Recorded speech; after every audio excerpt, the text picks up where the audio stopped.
प्रकाश के राह दर्शकों को नमस्कार। साथियों, विधान परिषद के 3 सदस्यों को चुनने का मौका समाजवादी पार्टी के पास है और उन्होंने प्राप्त जानकारी के अनुसार 3 नाम चयनित किए हैं। विधान परिषद भेजने का मतलब एमएलसी बनाने का।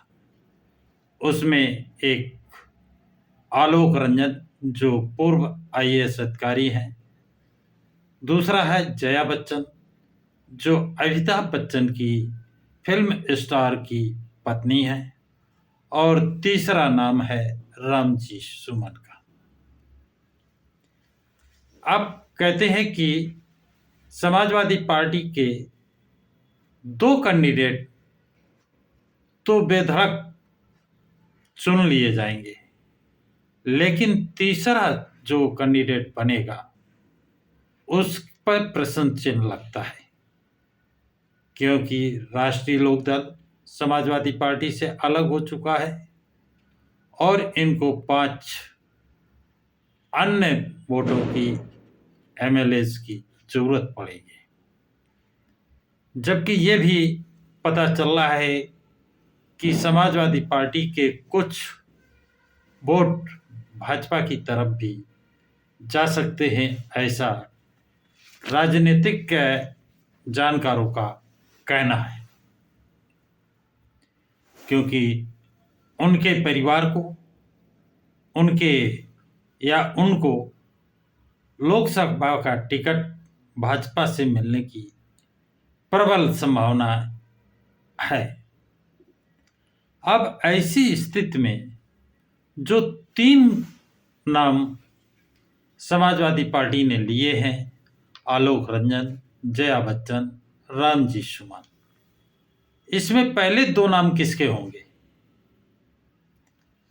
मतलब जो पहले 2 नाम होंगे उनका चयन तो पक्का है, और तीसरे का चयन तीसरे नंबर पर, मान लीजिए पहले नंबर पर आलोक रंजन हो गए, दूसरे पर जया बच्चन हो गई, तो पक्की वो तो चुनकर जाएंगे।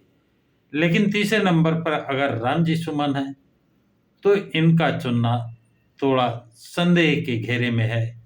या रामजी सुमन नंबर 1 पे हो गए, जया बच्चन नंबर 2 पे हो गई, आलोक रंजन 3 पे हो गए, तो आलोक रंजन का चुनना संदिग्ध होगा।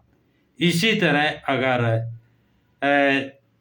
आलोक रंजन और रामजी सुमन हो गए और जया बच्चन तीसरे पे आ गई, तो जया बच्चन की भी चुनना संदिग्ध रहेगा, सस्पेक्ट रहेगा। 5 वोटों की भरपाई समाजवादी पार्टी कहां से करेगी, ये समय जाने। अब सवाल ये है, तीनों प्रत्याशी में पहला और दूसरा कौन होगा, ये तो वक्त बताएगा। जो 2 होंगे पहले पर, उन्हीं की जीत पक्की होगी। और अगर जया इस बार चुनी जाती है तो लगातार 5 बार राज्यसभा पहुंचने का कीर्तिमान वो कायम करेंगे।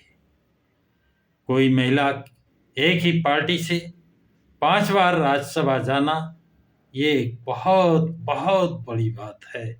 ये जया बच्चन का कीर्तिमान स्थापित करने का काम समाजवादी पार्टी करेगी।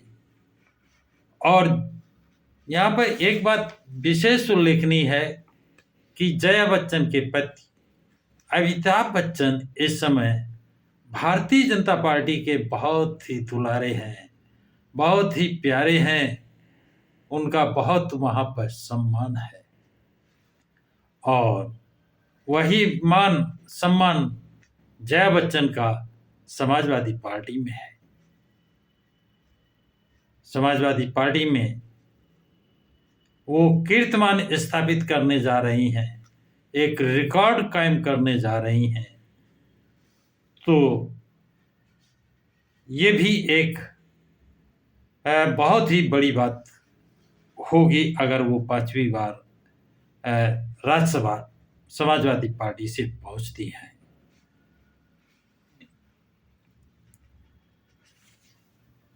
अब यहाँ पर अखिलेश यादव का जो पीडीए का फार्मूला है वो बहुत सार्थक साबित हो रहा है। ये 100% समाजवादी पार्टी पीडीए को लागू कर रही है या नहीं कर रही है, इस पर आप लोगों की क्या राय है? उस राय को जरूर, उस राय में पीडीए का मतलब क्या है? पिछड़ा, दलित और अल्पसंख्यक, अथवा पिछड़ा, दलित और अब ऐसे अपर ऊपर वाले यानी जनरल वाले। ये फार्मूला आपके समझ में इस चुनाव में निश्चित रूप से आ जाएगा कि ये पीडीए क्या है। तो साथियों, ये जानकारी आप लोगों को कैसी लगी? कमेंट्स बॉक्स में जरूर लिखें कि आप पीडीए का पालन हुआ या नहीं हुआ। इस पर कमेंट्स जरूर लिखें तथा इस वीडियो को लाइक, शेयर, सब्सक्राइब जरूर करें।